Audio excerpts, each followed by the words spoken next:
Okay, good afternoon. So we'll start the last session of this workshop. This session is devoted to earthquake engineering. We'll have 6 presentations, so I ask all the presenters to keep time. We'll have around 15 minutes to each presentation, and we'll start with Fabio Freddi presenting the SC Resteel project, which will be tested here at LNEC in September.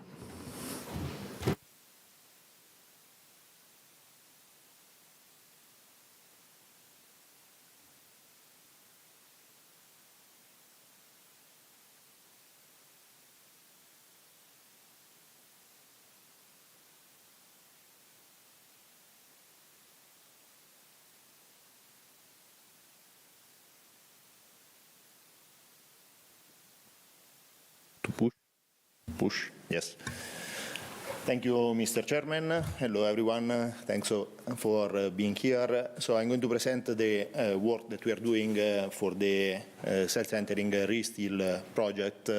So this is a project that has been awarded at the third call. So at the moment we are finalizing the construction of the specimen, and we are planning the test. So I don't have any experimental results for the current experimentation, but the tests are based on previous experimental tests that we did, and so I'm going to highlight what are the limitations of the previous test and explain how we are going to overcome the limitations of the previous test through the test that we do here at LNEC. And so essentially these are the key objectives of the current test for this project. So this is a project in collaboration from between University College London, University of Salerno, Stanford University, Oregon State University, Auckland University of Technology, ARUP, and of course LNEC. And here you see the user group members that are contributing to the project and to the effort. So just a bit of introduction and background to highlight and explain what are the key motivations of the work. So I'm not going to explain these plots because we are all very familiar with these, but the key message is that nowadays we design structures in order to be damaged under large intensity earthquakes, so because we dissipate the seismic energy through the construction damage. So nowadays, do we consider this a good performance? So after a strong earthquake, we have these type of situations. This is what we expect to be a good performance, so extensive and widespread damage of the structure. In some situations, we have residual drifts. So this is the objective that we set while we design our structures nowadays for high-intensity earthquakes. However, we know that these type of consequences generate significant direct and indirect losses in terms of repair cost, downtime, and very often they lead to a high demolition rate. So I didn't have any video from the test, so I thought to put something engaging. So this is just a video explaining the high demolition rate of buildings after the Turkey earthquake. So these are buildings that address the key objective, so the life safety performance objective, but after the earthquake they were extensively damaged. They had large residual deformations and was not economically convenient to repair these structures. So, and this is a quite common scenario. So, of course, this is a situation that generates extensive direct and indirect losses because, of course, in addition to the large cost for rebuilding these structures, there is also the indirect cost of business interruption. So, again, this is a plot that you all know. The key objective of our work is to move from the red curve, so large losses and large repair or restoration time, to the green curve, so minimizing the damage of the structure and designing the structures in a way that they can be easily repaired and in a fast time.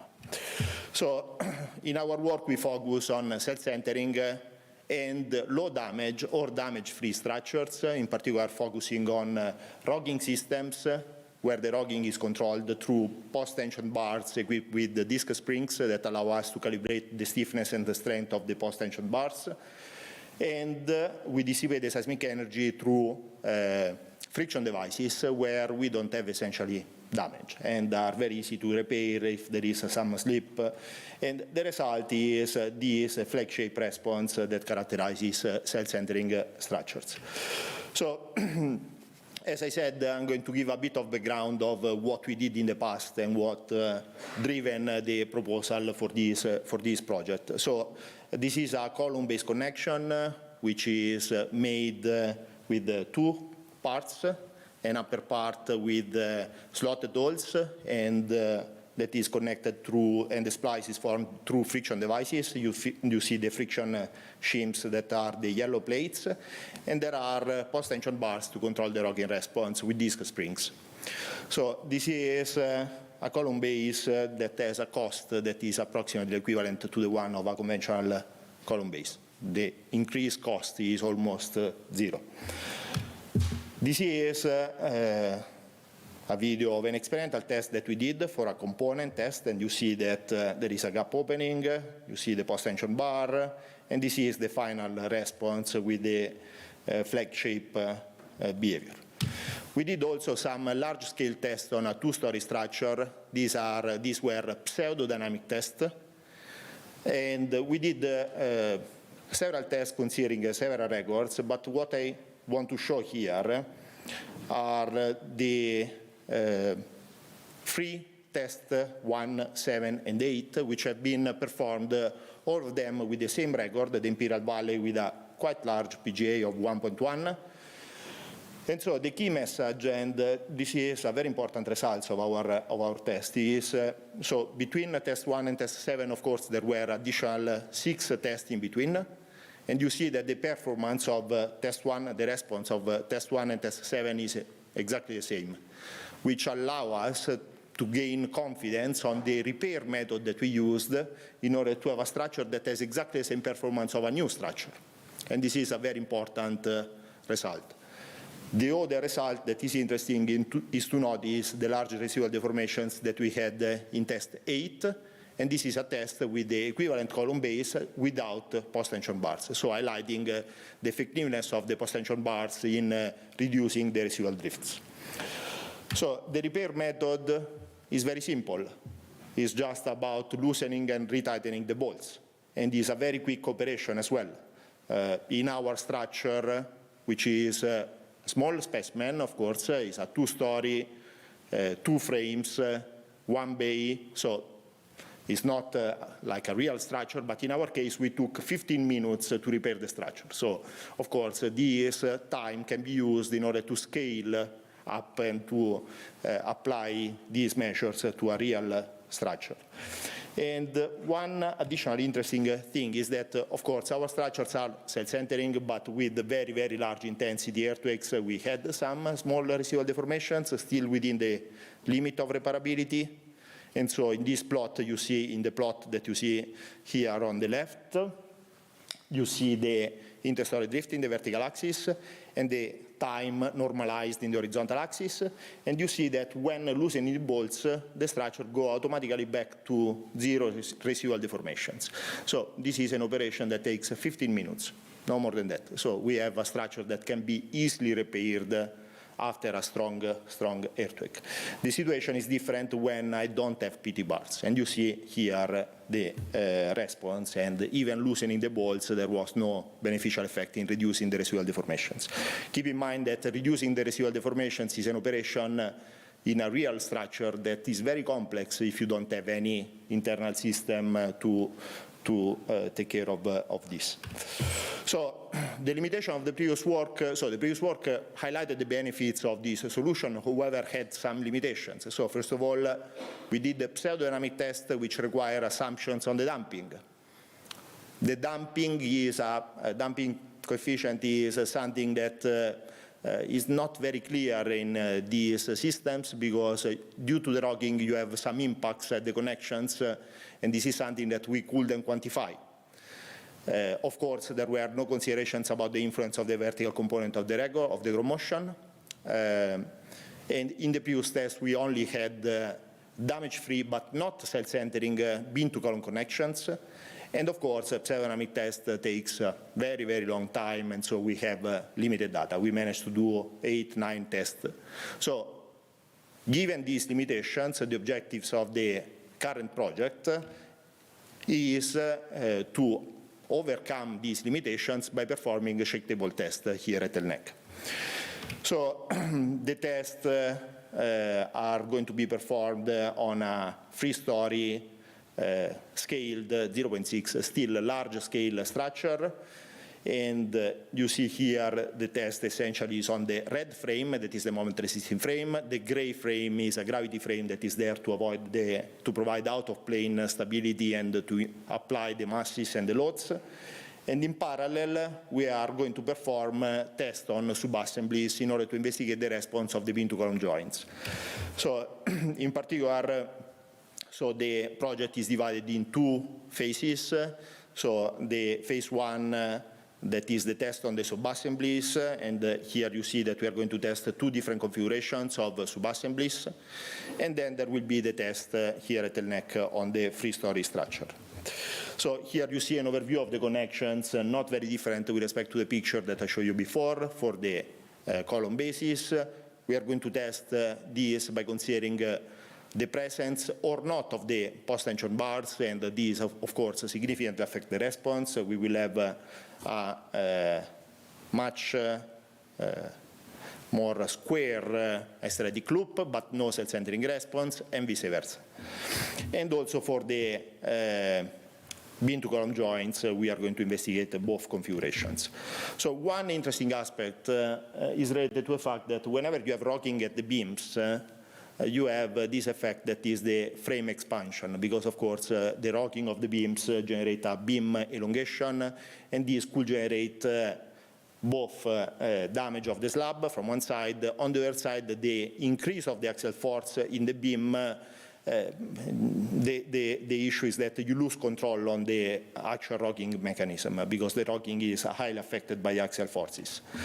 And so in order to avoid this issue, we are working, and we will be testing a splice mechanism. It's a simple splice with the Teflon that allows the sliding and reducing the forces in the beam. And you see here simulations in Abacus highlighting the fact that the frame without the splice here generate very, very high axial forces, and as a consequence of that also very high stresses in the panned zones of the joints, while in the other case we can keep the forces very low, and so we can optimize the design and better control the response of the rocking joints. Here there are some small animations, but I'm going to skip these. So this is essentially what we have and what I can show experimentally so far. So these are a few pictures of the subassemblies that were taken at the steel manufacturer, not in the lab in Salerno. So today we shipped the material from Lisbon to Salerno. We were told that the specimens will arrive on the 17th, and so on the 19th of this month we'll start the test of the subassemblies. Regarding the 3-story structure, of course, one important task for the preparation of the test are the preliminary numerical simulations. We did the simulations both in OpenSys and in Abacus. The Abacus are useful to evaluate the response of some local details. The OpenSys are more important in this phase, I would say, and they allow us to look at the global response of the structure as well, and in particular we used these simulations in order to perform the ground motion selection. So we consider a large set of ground motions, and then we compared the responses, but also the characteristics of the record with the capacity of the shake table. And so far we managed to narrow down the ground motions to these 5, and then we still need to discuss a bit better to further narrow down this set of records. The test matrix, I'm not going to say much about this, so we'll test the free configurations, considering 3 different records, 4 intensities, free configurations meaning with or without self-centering connections, so or self-centering or damage-free connections. One important aspect of this test and innovative aspects of this test, I would say, is the fact that we are going not only to evaluate the performance of the structure, but also the reparability. And the data from the shake table test will allow us to get a significantly larger set of data. And these data are very important nowadays to be used within the frameworks for functional recovery assessment. So last but not least, the instrumentation. We plan the instrumentation. On the left, you see the conventional instruments, strain gauges, LVDTs, wire sensors, load cells, and there is a plan for the instrumentation. The only interesting thing that I can say at this stage is that, of course, the forces in the friction devices, of the bolts of the friction devices are very important, and so we used some special bolts, smart bolts, in order to allow us to record and to monitor the variability of the forces in the bolts of the friction devices during the test. So conclusions, I don't really have any conclusion yet. The only thing that I can say is that everything is almost ready for the test. The test on the sub-assemblies will start on the 19th of May, so in approximately 10 days from now. While the tests on the three-story structure are planned for the 2nd and 3rd week of September this year here at ELNEC. So before concluding, I just would like to acknowledge the contribution of all the user group members that are listed here in this slide. So there is a large group from University College London and the University of Salerno, and in addition to those, there are members from Stanford, Oregon State University, Auckland University of Technology, ARUP, and of course the contribution from Philippe and Antonio that are helping a lot during this phase of the preparation of the test. So with this, I conclude my presentation. I hope I was within the time. You were. Thank you very much for that. So we have time for a couple questions, if there is. No? Okay, please. Yep, Christian.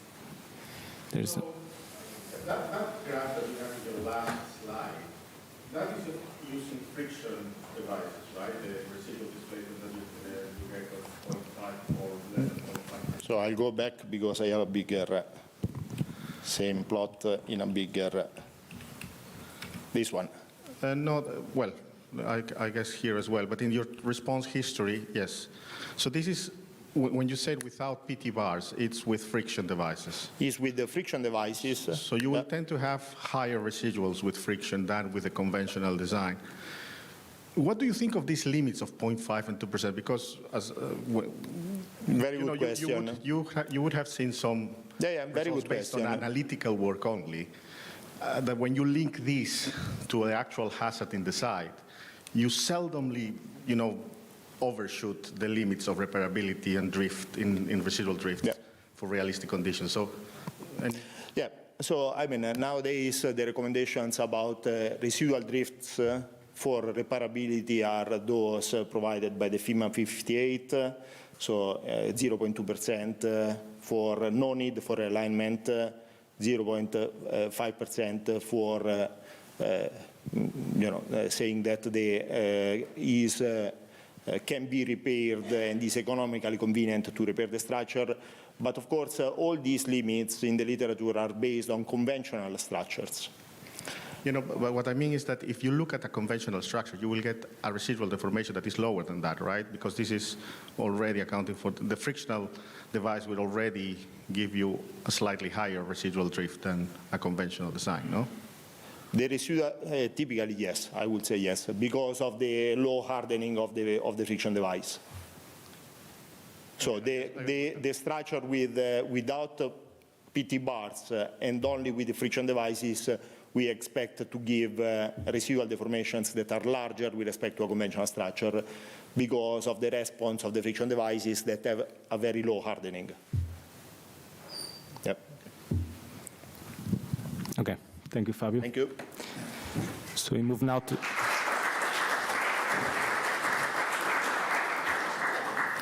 We move now to the second presentation about the rack slide project given by Dimitrios Tsarpalis.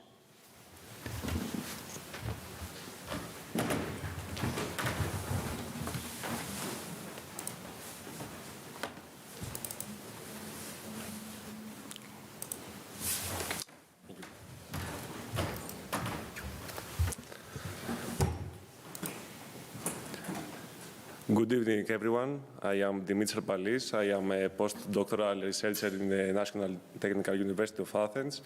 And today I'm going to present you part of the results from the rack slide project, which is a project formed by 9 universities and research institutes and 3 rack manufacturer companies.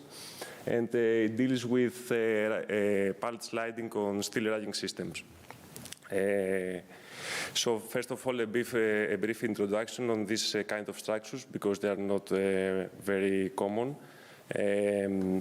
First of all, we have the racks comprise the backbone of the modern logistics, because first of all, they are the most common type of storing goods and equipment. And second of all, because they are very efficient. Typically, the individual goods are combined into a so-called unit load, which is then strapped on a wooden pallet, and the wooden pallets are accommodated by pallet beams.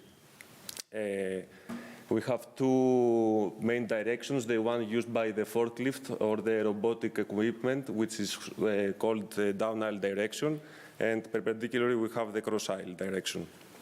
The static system is in the cross aisle direction is formed by vertical members called uprights, which are stabilized with diagonal bracing, while on the down aisle direction the system is formed by a moment resisting frame, formed by the uprights and the pallet beams, and typically in seismic prone areas there is a vertical bracing system that enhances the stiffness of the structure along the down aisle direction.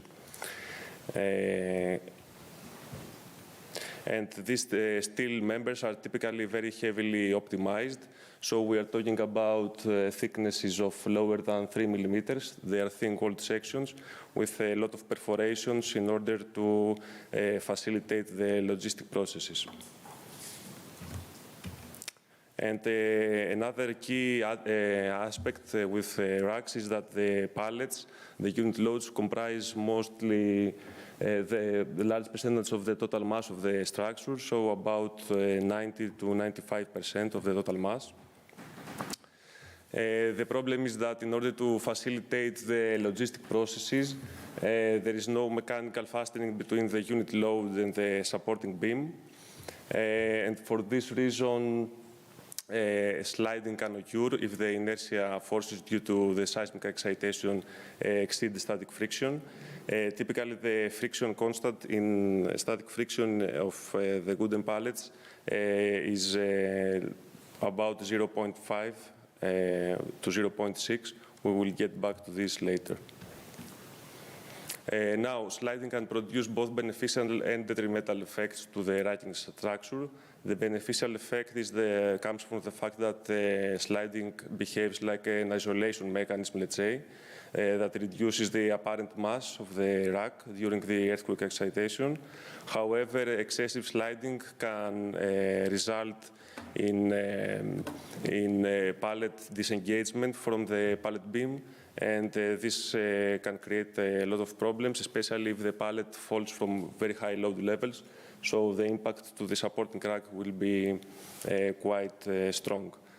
However, even minor sliding can be a problem in racks with a robotic pallet retrieval system, because the machine has a very low tolerances. So if we have a minor sliding after an earthquake event, it might need up to 1 month in order to reset the pallets of the entire warehouse.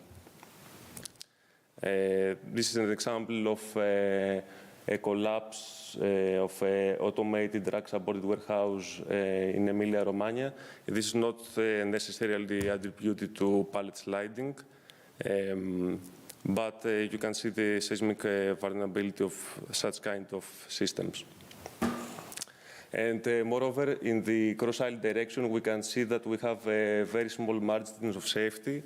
Typically, in typical racking systems, sliding more than 10 centimeters means that we have disengagement of the pallet. And the current seismic design codes for racks do not take into account these effects. And for this reason, the rack slide project has been formed. We investigate the pallet sliding phenomena at the 9D lab of EU Center. This lab has two independent moving platforms. The bottom one can impose 3 transitional and 3 rotational degrees of freedom, and the top one can impose up to 3 transitional. In rack slide, we only consider the horizontal components, so we have a total of 4 degrees of freedom. This is a graphical illustration of the test specimen. It has a height of approximately 4 meters, 3 meters in length. It comprises 4 uprights and two beam levels. The unit loads are represented by concrete blocks. So we have only sliding phenomena and not rocking, because these blocks are very stocky. The idea is to connect the top nodes of the specimen with the top actuator of the 9D lab, the bottom with the bottom ones, and impose some displacements and some input signals in order to investigate sliding. With this setup, we are able to assess sliding phenomena at very high rise racks, like this one, and this is an automated rack. It has more than 25 meters height and 14 load levels. So you can imagine that assessing sliding in this area is very difficult with traditional means. So we are very lucky to exploit the facilities of the 9D lab. We also investigated more typical rack configurations like this one. This has 10 meters in height and 5 load levels. The handling of equipment at the top of the first rack archetype is using robotic means, while the second is using forklifts. Now, in order to get some input data for the platforms of the 9D lab, a numerical approach has been followed. So we selected 5 ground motions that are compatible with the hazard of the installation site of these rack archetypes. We then performed the response history analysis on the entire system using a subsystem of comprising sliding elements in order to simulate the movement of each pallet of its unit load. And with this, we were able to capture the so-called content structure sliding interaction, which is very crucial for such kind of systems. And after the performance of the analysis, we extracted the time history of absolute accelerations, velocities, and displacements for the respective levels. Here we are interested in level 12 and level 14, and these are the input for the 9D lab. This is the actual test specimen.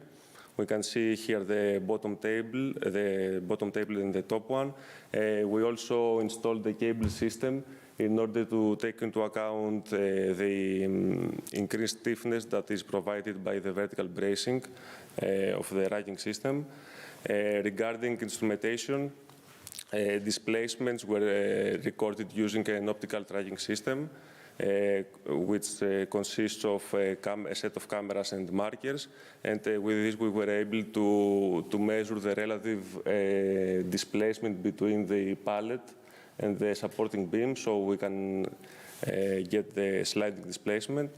Accelerometers were placed on the pallets and on the beams in order to record the accelerations, strain gauges, and extensiometers to detect any material nonlinearity. And moreover, in order to avoid any excessive sliding, so disengagement of the pallet from the beams, a sliding prevention system was used, which comprised some timber stoppers. So the sliding was restricted at up to 9 centimeters of sliding, and some steel profiles in order to avoid falling due to rotation of the pallet. The first test series comprised the sliding test, so the purpose of this is to assess sliding phenomena. This is an example for, we had 2 days of testing for each case study, so a total of 4 days. Up to 30 shake table tests have been performed for each case study.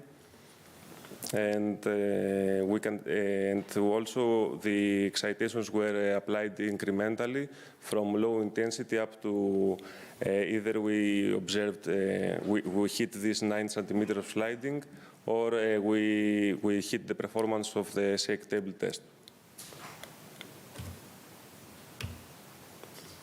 So on the left, we can see we will see a video from the high-rise rack, the automated one, for a moderate intensity.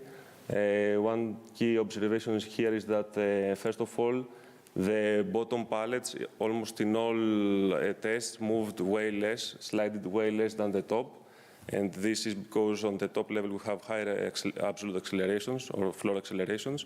And moreover, we observed that the right pallet slided way more than the left one, and this attributed to the fact that there is a higher variability in the friction properties of the wooden pallets. And on the right, we will see a video from the second rack. This rack has 3 pallets per beam, so it has an increased length. And here we can see that along with sliding, we can see some horizontal bending of the beams.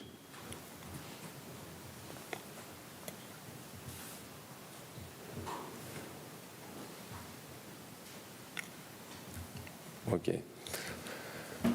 So after some tests, indeed, we observed some local buckling phenomena on the beams due to the impact produced by the pallet hitting the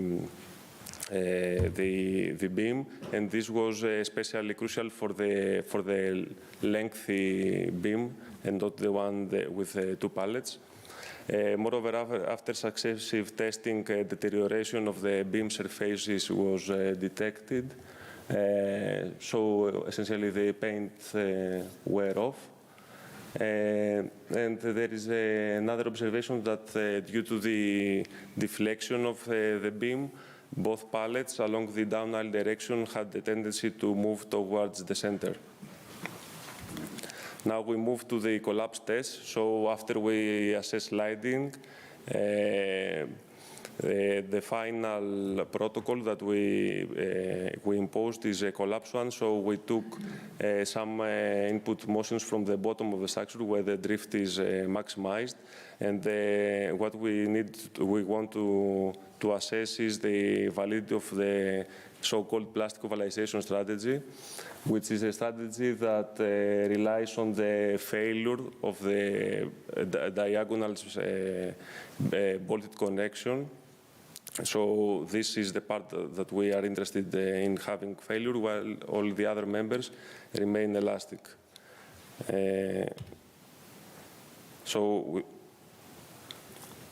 If you compare it with the previous video, you can see that here we have a lot of drift and lower accelerations. And at the end, we indeed observed that the bearing failure occurred on the diagonals, and this is what these members were designed. However, if we move to the other case study, the high-rise one, Actually, these diagonals were, we have tested them in quasi-static tests, and indeed bearing failure occurred. However, during the cycle table, we can see that torsional flexural buckling happens on the diagonals, and this is due to the shear center of these sections is away from the center of gravity. And after we dismantled the specimen, we observed that only minor ovalization occurred. So we have to rethink a little bit this design strategy. Now, about the conclusions, some brief conclusions because the tests have been finished less than 2 months ago, so we are still processing the results. First of all, excessive pallet sliding can lead to local phenomena, local failure on the beams, especially when the beam has a great length, so it accommodates 3 pallets. Second, there is a high friction variability among the pallets, which led to differences on the measured sliding displacements. And one figure that has been produced previous days is this one. So we compared the results. We have modeled the specimen in OpenSeas and performed some numerical assessments using different assumptions of Coulomb friction. And while the static friction coefficient is greater than 0.5, the results are more close to friction constant around 0.35. So there is a velocity and probably pressure dependence on the friction behavior of the pallets, and this leads to a drop on the dynamic friction coefficient. That's it. Thank you.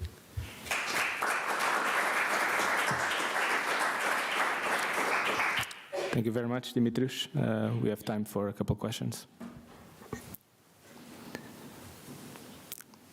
If not, I can ask one, just a curiosity. Yep. By the end of the project, in terms of mitigation, what do you think you can release? Yeah, that's something that needs to be discussed because if you put some restriction on the pallets in order to mitigate sliding, you will go against the logistic procedures because the forklift has to be free to get the pallet and retrieve it. So for the typical racks where the forklifts are used, it is difficult. For the automated ones, maybe we can have some solutions. So for example, having a stopper on the pallet or so. Anyone? No? So thank you again, Dimitrios. Thank you.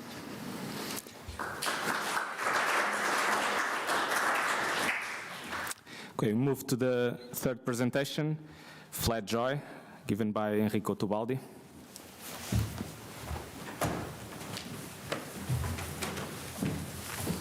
No.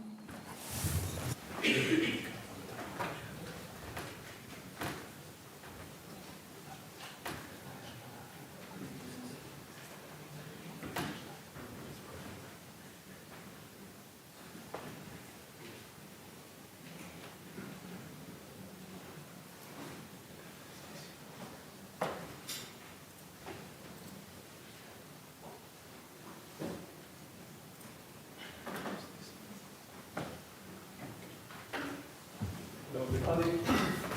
It's a great pleasure to be here and present the results of the ERIES joint project for shaking table testing on masonry inferior reinforced concrete frames with flexible joints for seismic resilience structural performance.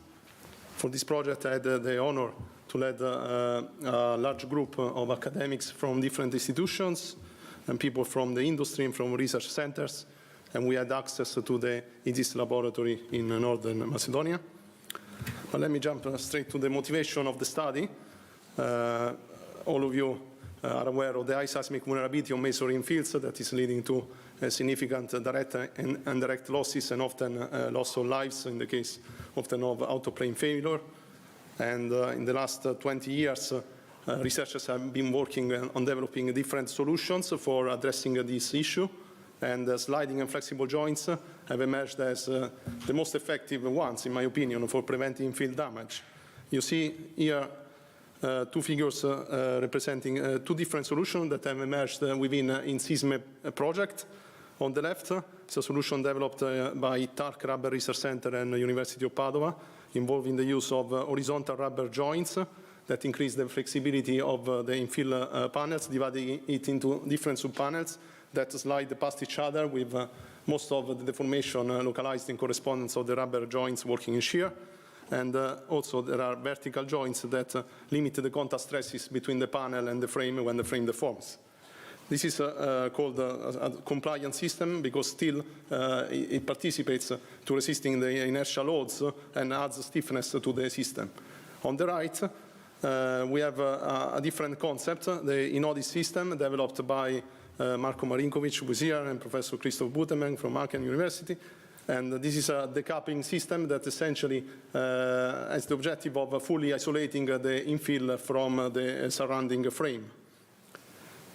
And in past projects, these systems were tested only under quasi-static loading. Therefore, there was a need to provide a further validation of these technologies and increase their readiness level.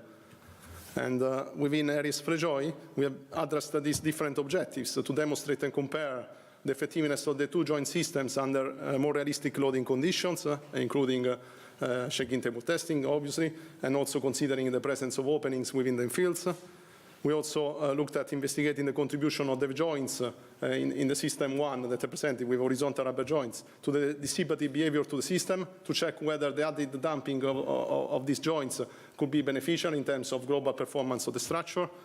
And then objective 3 was to validate previously developed modeling approaches and inform the resilient-based design of this structural typology, and ultimately to provide a contribution towards the new generation of anti-seismic codes with the new version of the Eurocode 8 that is going to include some prescription recommendations for these types of infields.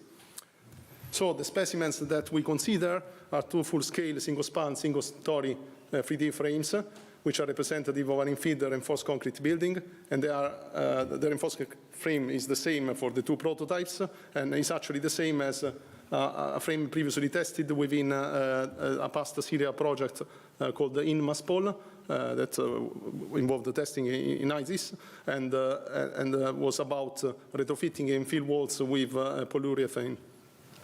Each frame obviously was equipped with different joint systems. Two walls were fully infilled and other two presented openings. And we did some work in order to inform the design of the joints and also inform the testing, taking account of the capabilities of the shaking table at ISIS. And for this purpose, we used a numerical modeling strategy that mainly my PhD student developed during his PhD. On the left, you see a modeling strategy involving the mesoscale description of the masonry components with rubber joints represented as zero thickness interfaces. And on the right, you see another work where we developed, in collaboration with Durham University and Professor Kallio from Catania University, a macro model for describing the in-plane seismic response of masonry infill frames with sliding flexible joints. So this is a more computationally efficient approach for describing this type of systems. And here you see some results of the preliminary analysis that we performed for the assessment of the system under in-plane loading. And so you see the curves relative to the bare frame that match each other, the abacus and OpenSys response. You see the behavior also of the traditional, the structure with the traditional infill characterized by this very high peak of loads and then a softening behavior following the damage to the infill. And then you see the behavior of the structure with the horizontal and vertical rubber joints, so the system one, that is somehow intermediate. And but you still notice how this system still provides quite a significant contribution to the stiffness of the structure, and also, as you will see later, a damping contribution. So these are the two constructed prototypes. On the left, system 1 with the horizontal and vertical rubber joints. The horizontal rubber joints were newly developed by Tark Rubber Research Center for the purpose of this project, and they were made with a novel compound that is quite advanced because it is characterized by a very low shear modulus at 100% of the shear deformation of the order of 0.10, 0.15 megapascal, and on the same time it provides significant damping capabilities and is characterized by a damping ratio of the order of 15 to 20%. The idea here is to turn a problem, the vulnerability of the fields, into an opportunity for providing not only stiffening contribution to the frame, but also damping in order to control the drifts in the frame. On the right, on the other end, you see the second concept, which is the isolation of the infill from the frame by the introduction of rubber joints that are placed all around the panel, between the panel and the frame, allowing basically the sliding between each other while controlling the autoplane failure mechanism. So here we should be able to see the results from some tests. Umbria record 100% scaling factor, peak ground oscillation of 0.62G. Actually, you cannot see much because the system is characterized by a high stiffness and also by a high damping ratio, so that even under this record, we experience very low drifts of the order of 0.6% maximum, so that no damage was observed, and neither in the infill nor in the frame. And then we, after subjecting the system to a series of records for different intensities, we lifted the structure, rotated it, and applied again the input along the same direction, so that now we could test the panels with the openings in the in-plane direction when they were previously tested in the in-plane direction, and vice versa. And obviously, when we tested the structure with the openings, we observed the larger drifts of the order of 2%, because the infills with the openings, when subjected to in-plane loading, do not provide significant stiffening contribution to the response. So this must be taken into account. Nevertheless, we didn't notice any significant damage in the infills, just a minor cracking, and also in the frame, despite repeated testing at high intensities. And these are, on the other end, a video recording of the second specimen being subjected to a artificial record with a big ground oscillation of 0.3G. Obviously, here you see much larger displacement levels because the panel is fully isolated from the frame. The frame is quite flexible. The columns have a section of 20 by 20 centimeters. So the frame, in the end, experienced drift levels up to 2-3%. For a peak ground oscillation of the order of 0.3G. But this is expected because, again, we cannot rely on the contribution of the infill to the stiffness of the structure. Nevertheless, the objective were fully achieved because the objective of this system in ODIS is only to isolate the panel from the frame so that the frame can be easily designed disregarding the contribution of the panels.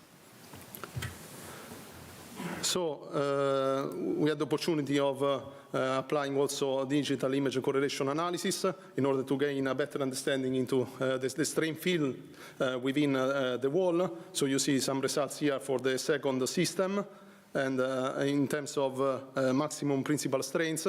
So you see some gap openings between the blocks. That is unavoidable, I would say, also considering that the blocks have dry joints in the vertical direction, so there are only horizontal mortar joints.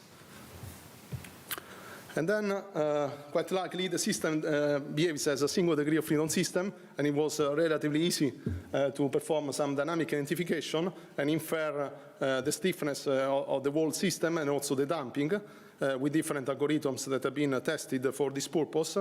And you see here, on the bottom left, the change, the trend of variation of the stiffness of the frequency of the system for increasing levels of the intensity of the loading. So there is inevitably a reduction of frequency, but this doesn't correspond really to the damage of the system, but mostly to the fact that there is some cracking occurring at the top interface, the mortar interface between the panel and the top beam.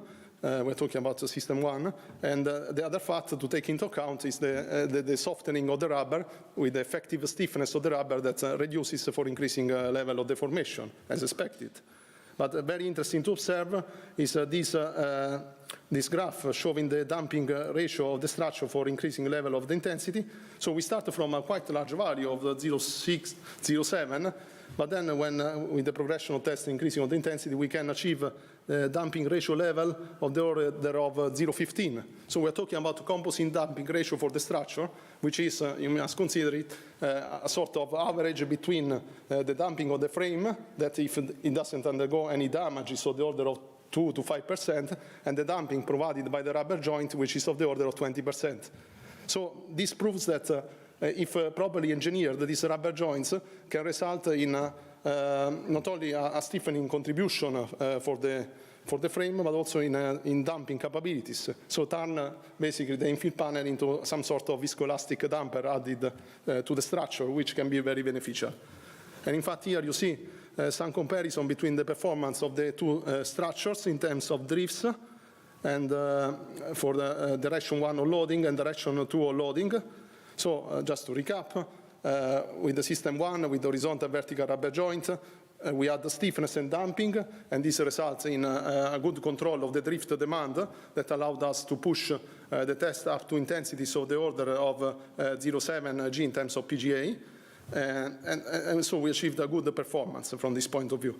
Specimen 2 behaved completely differently because it achieved the isolation of the panel from the frame, and as a result of this, we were not able to push the structure up to 0.6 G of peak ground acceleration, because obviously the frame was undergoing a large drift. Nevertheless, we proved how this system behaved well, in the sense that it protected the panel from in-plane failure and out-of-plane failure under large drift level for the structure.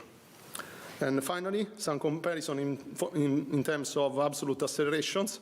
This is also interesting because despite system 1 adds stiffness to the system, thanks to the addition of the damping, this doesn't result in excessive values of the absolute acceleration at the structural level.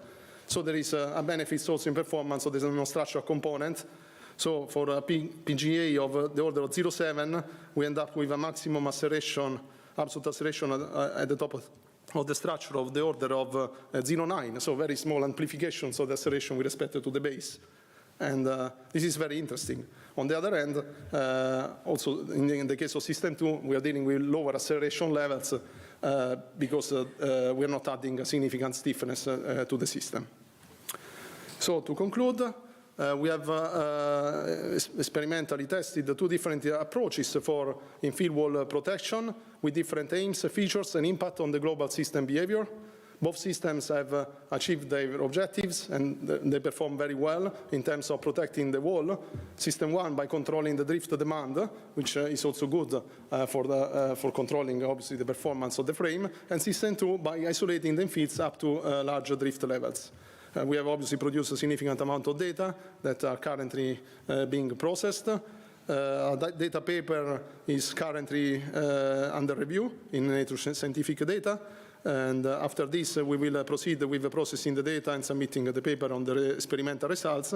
And then we will continue with the validation of the computational modeling strategies that we have already developed in the past. And I also would like to acknowledge how this funding has underpinned other opportunities for continuing the research through an Innovate UK funded KTP project between Strathclyde and TARC that developed with me the Type 1 system, and also a Marie Curie fellowship.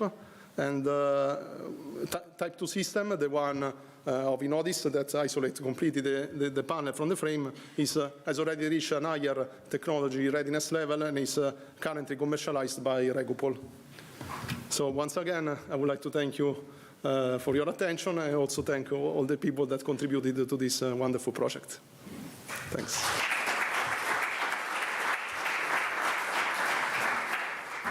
Thank you, Enrico, also for saving us some time. So a couple questions, please. Thanks, Enrico, for showing the effectiveness of such a system. You mentioned before that you have 15% damping. and Yeah. then the remaining part is around 5%. Which value would you use in a design practice? So if you should tell some designer, practitioners, use this value of damping, because you have something that is protected at higher damping level, which is the wall. And then you have the system still failing at around, behaving at 5% damping. So at the end, as designer, which value would you use? Yeah, under some simplifying assumption, you can assume that the panel and the frame behave as two parallel systems, two systems working in parallel. So the frame has a damping ratio of 5%. The panel with the joints has a damping ratio of the order of 20%, assuming that the sub-panels don't deform, they remain rigid. And then there is a simple formula for the composite damping ratio that weights the damping ratio based on the shear force or the stiffness. It's a combination. It's a basic direct displacement-based design formula. Yeah, so this can be used for the design. And actually, yeah, I used this model to make a blind prediction of the results to inform the testing, and I got a very good estimate, approximation of the response of the system in the experiments. More questions? Just, can I ask a small question? While we can reduce the global accelerations, do you think that the relative displacement between the frame and the wall can be a problem for non-structural elements connected to both? Yeah, good point. I haven't considered this yet. Yeah. Also, yeah, one other problem could be for the plastering and yeah, all these other fixture and cladding systems that have to be designed in order to accommodate these relative displacements. Exactly. This is something that needs to be considered in future developments. Thank you. Okay. Thank you. Thank you, Enrico. Thank you. So,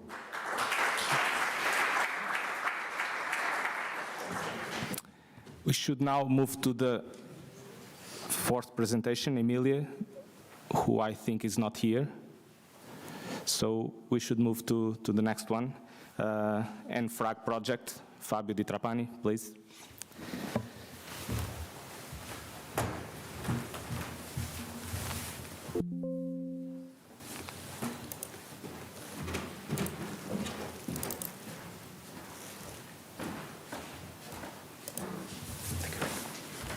Thank you very much.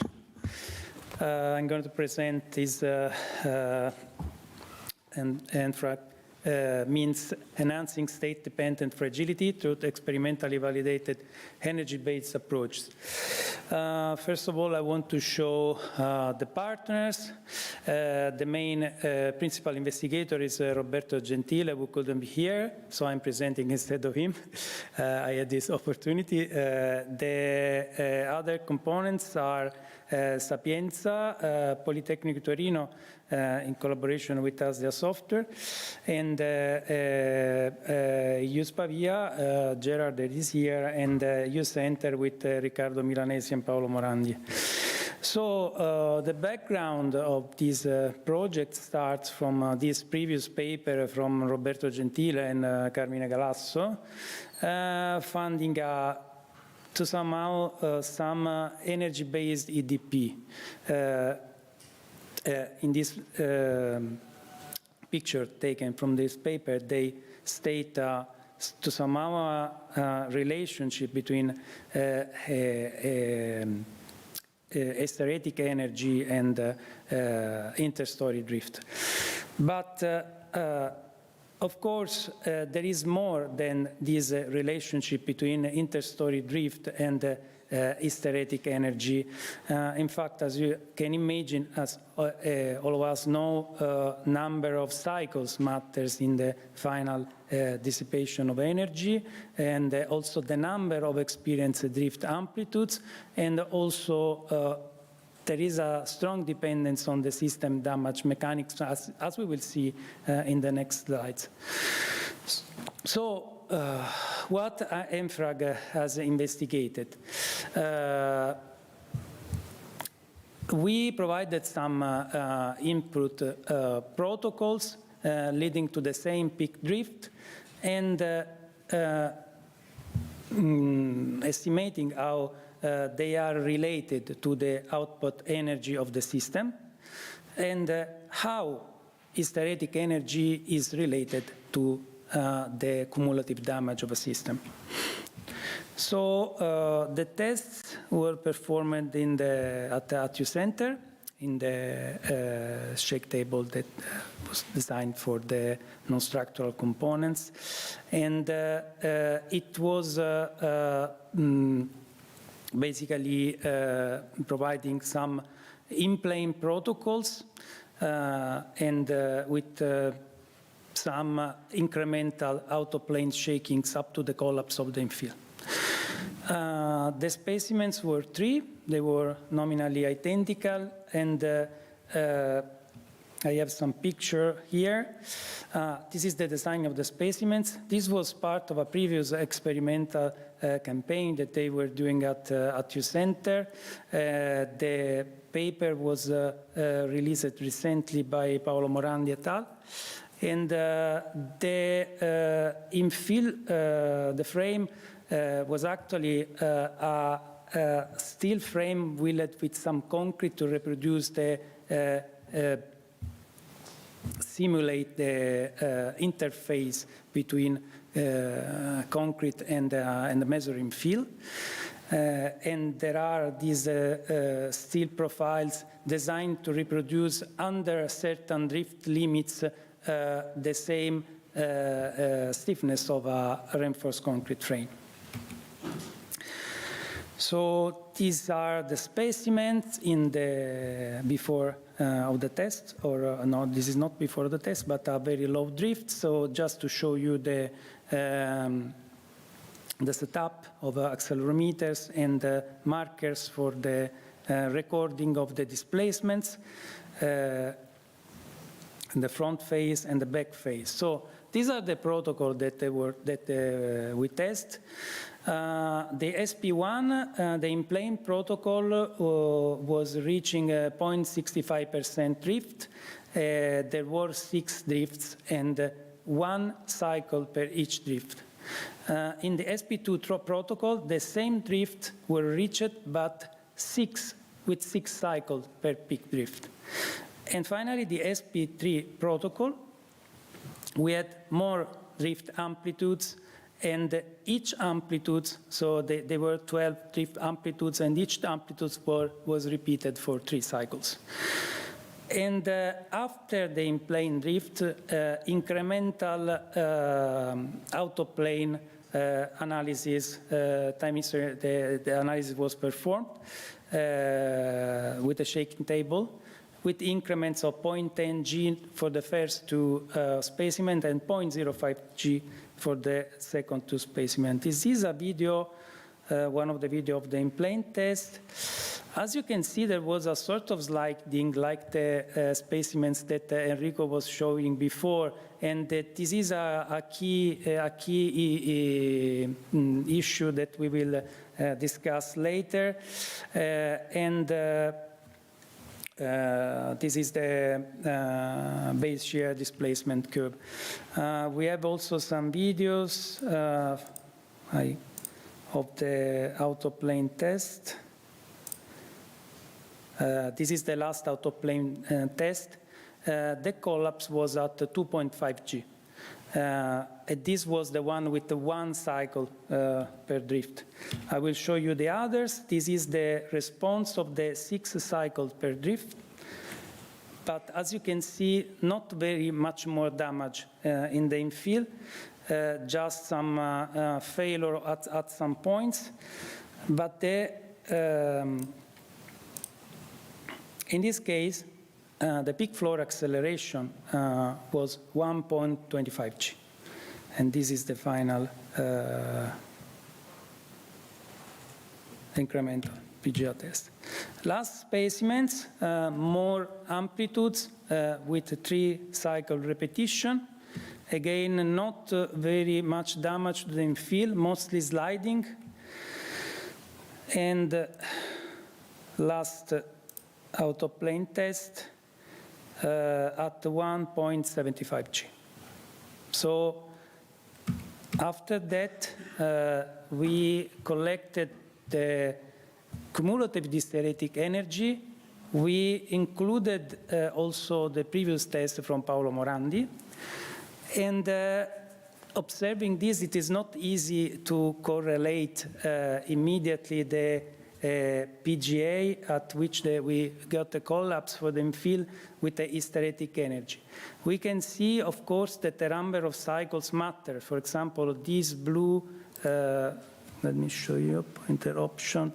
This blue one is collapsing at 2.5 G. Instead, they are collapsing with reduced PGA year and year. But there is a dependence, of course, on the different amplitudes and drift levels that they are reached.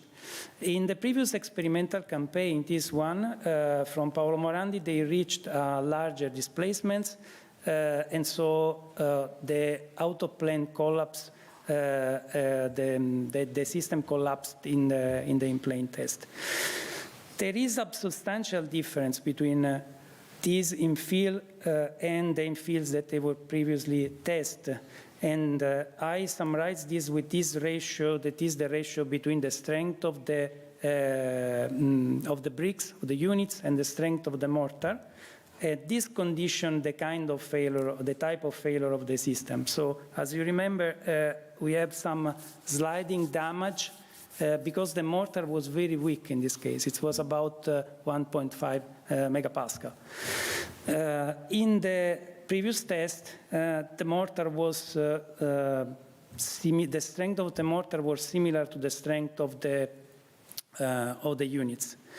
So as you can see, it is not very easy to correlate the PFA collapse achieved with the energy, with the maximum interstory drift, with the number of cycles. So we are trying to somehow to find some correction factor for the energy to make this more representative of what is happening during the cycle. We are thinking to an index like this that is collecting both the number of the cycle, the delta drift, the variation of drift, and the square of the drift that it matters more. And also something should account specifically for infill frames, the mechanics of the system, because otherwise we cannot relate, we cannot find any solution. These are first attempts of correlation.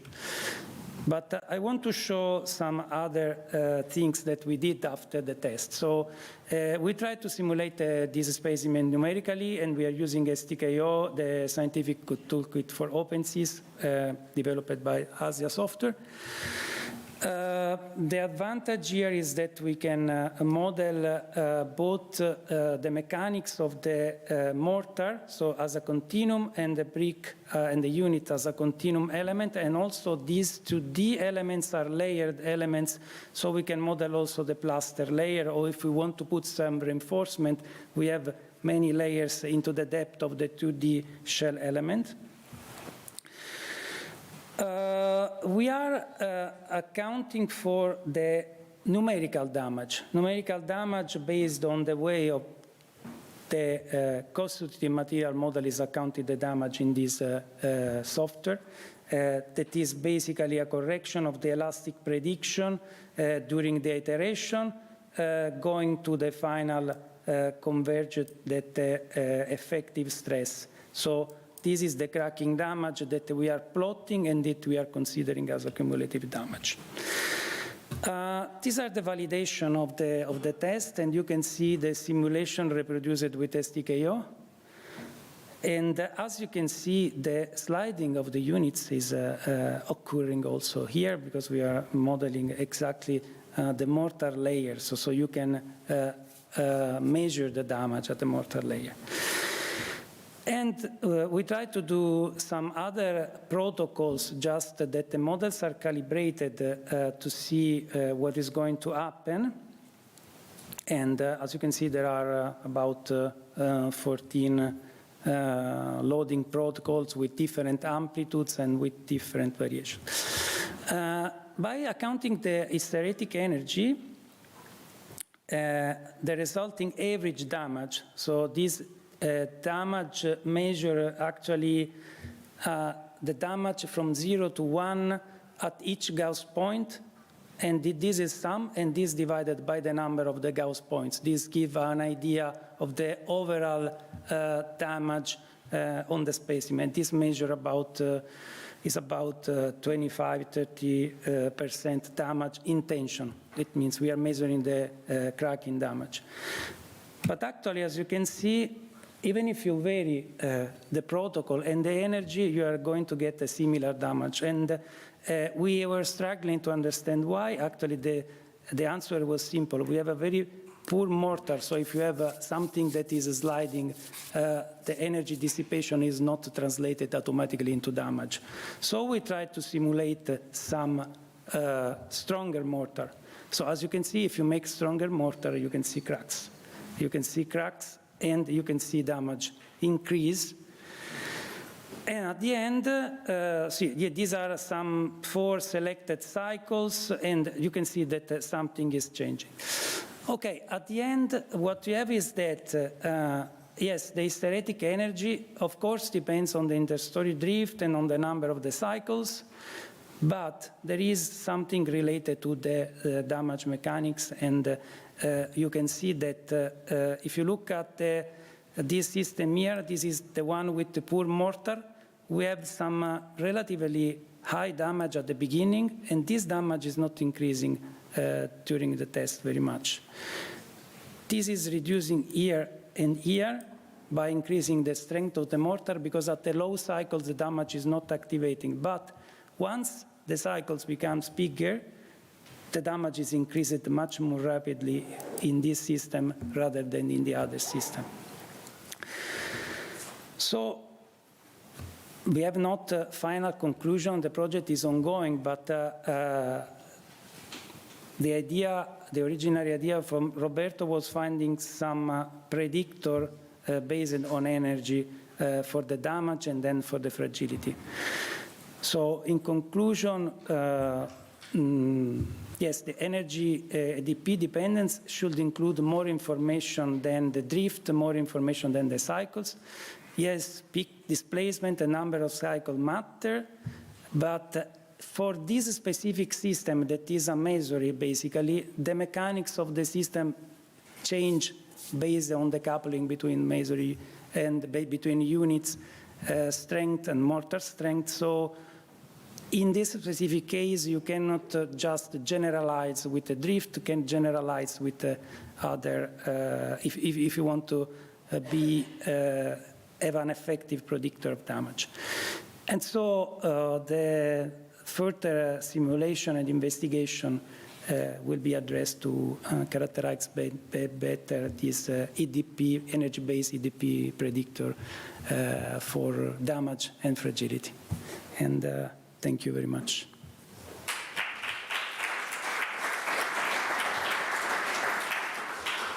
Thank you, Fabio.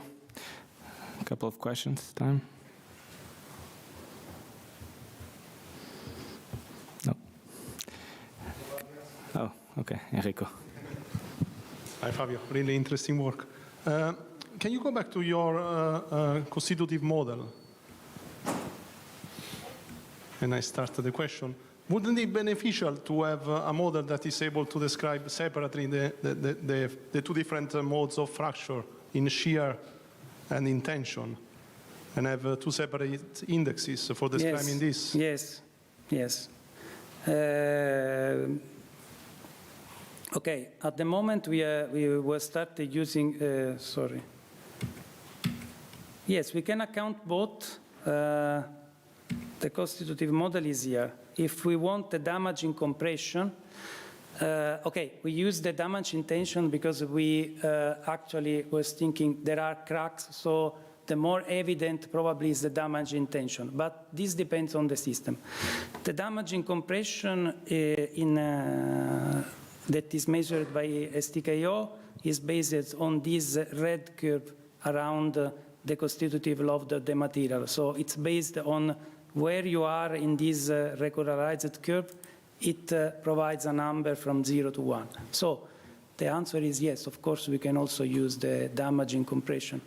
But I'm saying compression in shear, actually. Fracture mode in shear. So I have an explicit, a model that explicitly accounts for fracture in shear separately from fracture in tension. So even Abacus can do that, you know. Okay, we are using, this is actually a concrete damage plasticity like the one that you have in Abacus, so I think that this can be done easily, even in STKO. Modeling, you will have to resort to different type of cohesive models. You mean something, you mean using interfaces? Yeah, for example. Okay. Because yes, this is also okay. This is also an option. This is also an option, but in that case, you should account for the damage in another way. So you have damage in the units with the Gauss points, and then you have the damage accounted from the interfaces. Yeah, but if your hypothesis is that sliding failure actually governs the out-of-plane capacity, then you should probably try to evaluate that. Quantify what is the failure, the amount of failure, say, of energy dissipated in sliding, separately from that in tension. But that's just an idea. Yeah. Thank you. No, I was thinking about so how. I'm sure you'll have time to talk about it in the coffee break. Thank you. Thank you again, Fabio. Thank you very much. So we move now. To the last presentation, All for Wall project, João Pacheco de Almeida.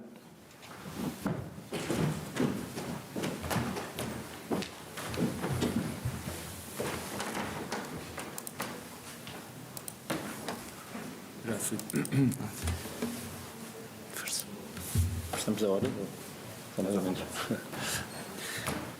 Okay, so hello, welcome to your last presentation of this workshop. So I'll try to tell you a simple story that hopefully is going to be easy to follow. So I come to present a summary and some preliminary findings. So we are still treating the data relative to our project. So ERIES all for wall seismic residual displacements of reinforced concrete U-shaped core wall. So as almost all of the projects here at ERIES, there are many partners that you can see there on the right. I will try to very quickly also explain a little bit how these different institutions contributed to this project, but I jump straight to the motivation, and I guess, let's say, the highest level motivation that we have for our project is the fact, or let's say the estimate, that the global building stock will be doubling, which is a very frightening, I would say, figure, until 2060, so next 30, 40 years, with additional 2.5 billion people living in cities, again, in maybe the next 30 years. So we will certainly be seeing a lot of construction, and most of it, I guess, whether we want it or not, is going to be in reinforced concrete, and especially, say, medium high-rise structures. They will rely on concrete cores for bracing effects to wind and to earthquake. And even if one thinks of the use, for if you are here in the morning in the presentation of the Professor Isan Bal with the massive timber, so the two pictures that you see here are actually two mass timber buildings, some very, very, very tall, which rely on a reinforced concrete core. So these concrete cores, again, in maybe more low, moderate seismicity, they are often, we see one per building. Sometimes they can be even eccentric. And so in these cases, basically the influence of torsion, or more specifically the interaction between torsion and the bidirectional flexure of their dynamic response, is of great relevance. And this was actually the first of these four objectives. I just I recovered from the original proposal that I had that we had written already 3 years ago. And so this was actually the first. The second was to focus more specifically on the study of residual displacement, and coupled with a new tentative technology to minimize these residual displacements if they were significant. There is also a third and a fourth objective that I will just very quickly browse through, which was more related with the development of numerical simulation techniques and the application of innovative or state of the practice, state of the art instrumentation techniques. So very quickly, so the experimental program around which the whole project revolves, consisted of 2 tests on, so that you can maybe recognize here by the picture on the right that these tests were done in Lenec. There were half-scale units. The cross-section geometry was similar to the one that we have used in other tests in the past, namely at UC Louvain cycle tests, and even before in Switzerland. The height was roughly 4.5 meters plus the masses at the top, so we're really close to the 6 meters of the limitation of the lab. So a total of 28 tons, 25 plus the 3 tons of the color. So it was a very impressive test, and also a little bit stressful for many of us here, Philippe and Antonio here on the first rows. And but just very quickly, so we had a number of participants, and so now I will just very quickly browse through regarding the contribution of some of these user group members regarding this aspect of numerical simulation techniques. So for these numerical simulation techniques, we thought of a more kind of a layered approach. So first of all, we wanted to build on the expertise within the user group members, and so this is also one of the reasons why we assembled this consortium. And you see very quickly here, so namely at UC Louvain, we had some expertise on nonlinear finite element modeling, beam thrust models. The third model corresponds to the multiple vertical line element, mainly developed at the University of Ljubljana, Antonio Janevski and Professor Tatjana Isakovic. And on the right, the applied element method at the University of Pavia, Andrea Orgnoni and Professor Rui Pinho. So we are now on the phase of wrapping up the comparison between these modeling approaches and against the experimental results. Okay, again, this is not what I will be focusing today, but we also somehow try to engage a little bit more largely our community by launching an international blind prediction competition relative to the first specimen. I'll tell you the difference between the 2 specimens in a moment. So it was very successful, I would say. I think we had around 24, more or less 24 participants with really a wide variety of modeling approaches and software. Again, I am going to skip it. If you are interested, there is a report that we have published already 1 year ago. Okay, so that's when exactly the blind prediction finished, which has some of these results. So we will also join some of these results in the publication that we are wrapping up. We organized a technical session in the World Conference on Earthquake Engineering with approximately 50 papers, so it was really a very welcomed by the community. And finally, we are now closing a special issue on the Bulletin of Earthquake Engineering, and we have already 16 papers published.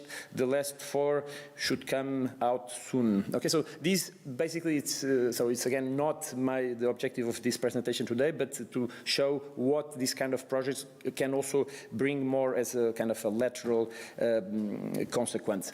The application of innovative instrumentation techniques, they really covered many types. So there at the top, more conventional instrumentation, distributed fiber optical sensors installed in the rebars and in the concrete, not very successful. So there were some aspects of our experimental tests that were not so good. I mean, I think it's also very important for us to share what doesn't go well in our experimental testing, and digital image correlation of speckled patterns at the base of the flange and the web.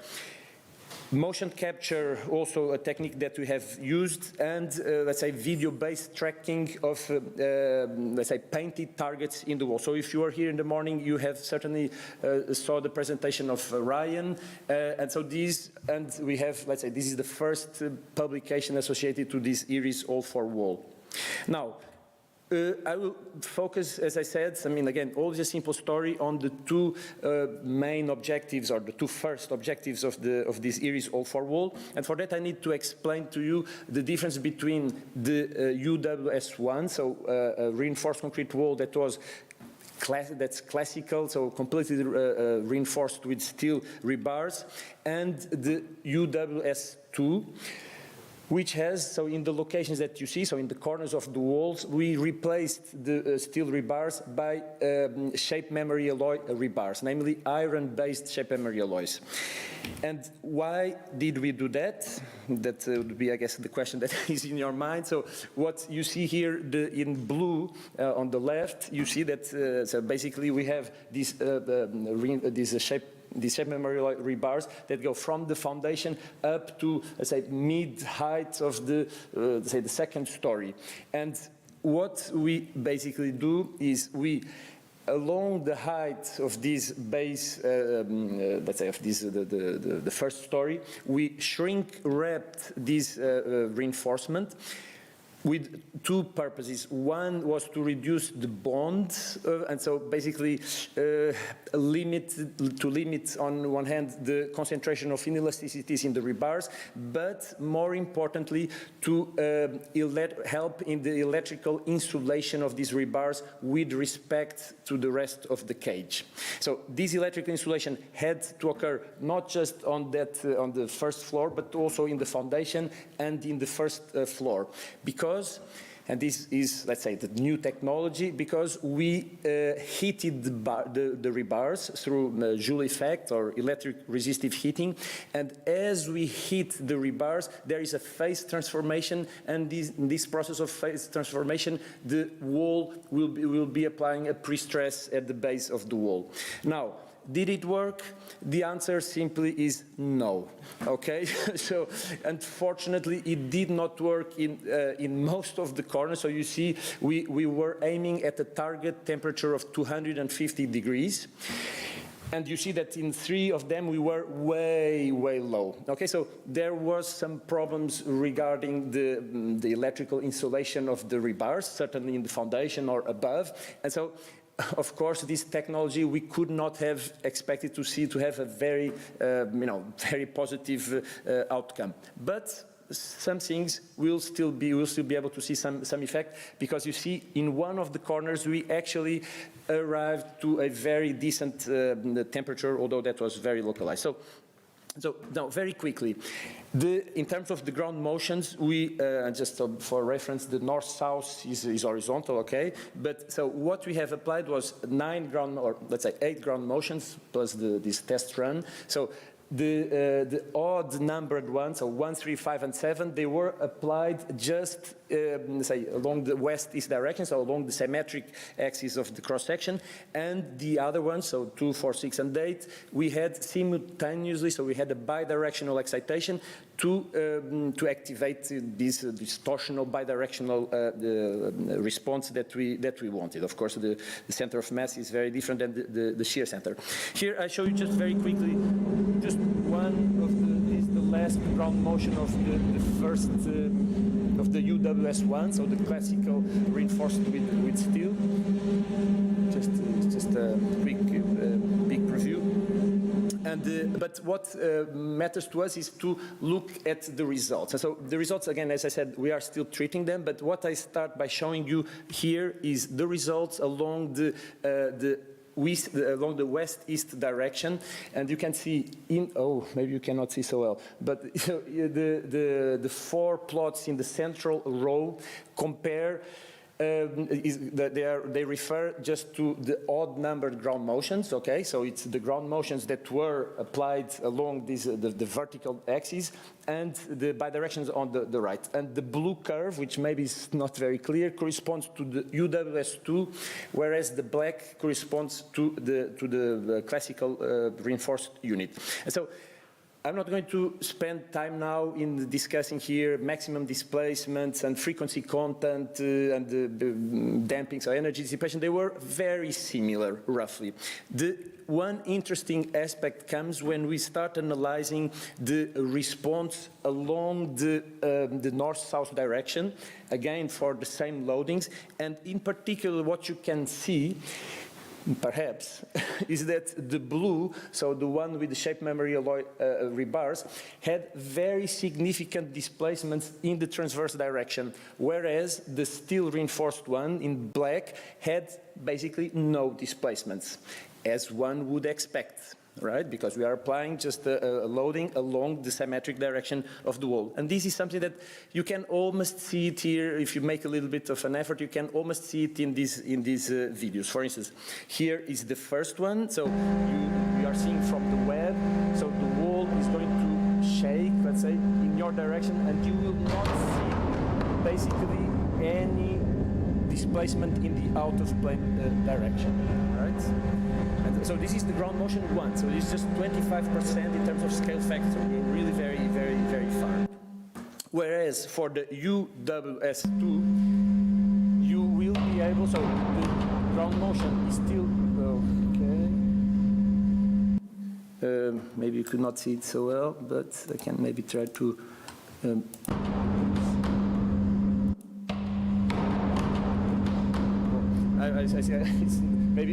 maybe you cannot see it, but well, you can have to believe me that we can see clearly these displacements in the other direction. We could also see the same thing when we were looking at the twist. So what does this mean? Why was this happening? Can someone have an idea of why we had this response for the UWS2? I know that this is a presentation, so this is not. So actually, it has to do with the fact that we applied the pre-stress because of the thermal activation just in one corner of the wall. Okay, so actually, although the technology did not work per se, because we could not manage to apply it in the 4 corners, we still had it. It really still worked. Now, to finalize, let's say the last 4 or 5 slides, I told you that one of the objectives of the presentation was residual displacements. And so, what are residual displacements? So, residual displacements are. It's easy to characterize if you are thinking about reverse cyclic quasi-static tests. So they are simply the residual displacement. So when the resisting force crosses 0. Upon unloading from a maximum displacement. And what Ryan and I have done a few years ago was just take really many points from many walls, and we came up with this very simple expression that gives us an idea of these residual displacements as a function, or residual drift, if you want, as a function of the maximum applied drift. Now, how does this compare with the response that we have from the dynamic response of our wall? So here is. So so on the left you have just the time history for one of the ground motions, UWS1, and on the right you have a force which is the inertial force, so just the product of the mass, the color times the acceleration, and the in-plane drift. So if one would apply the same, let's say, definition, let's say the maximum residual drift would be the one that is represented there with the rectangle, the red rectangles, right? But so is this comparable with the one that we have obtained from cyclic tests? The answer is, of course, it is not, because when we cross 0, we still have a velocity, so we will still have damping forces that are installed in the structure. So maybe a one-to-one correspondence cannot be done. We will see if it is how far it is for the walls, but. Ultimately, the residual drift that matters to us is the residual drift at rest, so when the earthquake stops, because ultimately it's the residual drift that is going to tell us if the building needs to be demolished or if it can still be continued to be used. And so this is my last slide, I think, and basically, so I just invite you to take a little bit of a couple of seconds to see. So what the dotted line, what you see as the dotted line, is the expression that I have showed you before, obtained from quasi-static tests, and the circles, so the blue for our first wall, the green for the second wall, and actually the rectangles are just some walls that had been tested in the past, so we kind of added, and you see that, okay, there is a large dispersion, but overall it did not match that bad with respect to the curve that we had derived for the static case. However, what is much less, it's represented in with the little squares, are the residual displacements at rest, and they could fit, again, it's an approximation, but they can fit approximately well along the line this little dotted line. And basically, we have some conclusions. First is that If you think of, let's say, a moderate or large seismic region, we may have maybe in plane drifts of 1.5 to 2%. And so what is the residual displacement at rest? Well, it's around 10% of that. So we are talking about maybe 0.2, 0.3%. And this is good news for buildings that are appropriately designed, because the threshold above which one should, in general, will be constrained to do the demolition of the building is around 0.5. Okay. The other thing that we also see is the fact that there is not much of a difference between UWS1 and UWS2. Okay. So this is for the reasons that I have explained. Although, again, as I also showed, the system in principle has worked. And actually another, and this is really my final slide. So here you can see the first, maybe you can see a shear sliding at the base for the UWS1. This is very, it really stops. So maybe you cannot see. I can show you the video after if you are interested, but in the UWS1, we saw some shear sliding at the base. And actually, we did not see this in the UWS1, in the UWS2 with the shape memory alloy rebars because of this effect of the pre-stress. Okay, so this is what I kind of wanted to tell you. So I don't really have conclusions. Basically, we have we have the data not for a long time, 2 to 3 months now. We just submitted 3 or 4 weeks the data paper associated to the test. So all the data is already available in a public repository. Okay, so it's for the time being is at UC Louvain Dataverse, but well, eventually it will go to bed. Go to bed doesn't sound very good, so it goes to the repository of bed. Yeah, so I think we were very successful in 3, 4, 1. The number 2, the technology did not fully work because of the reasons that I have mentioned. Okay, so this was what I wanted to tell you. Hopefully it was not too boring. And if you have any questions, don't hesitate to send me an email or come and talk to me.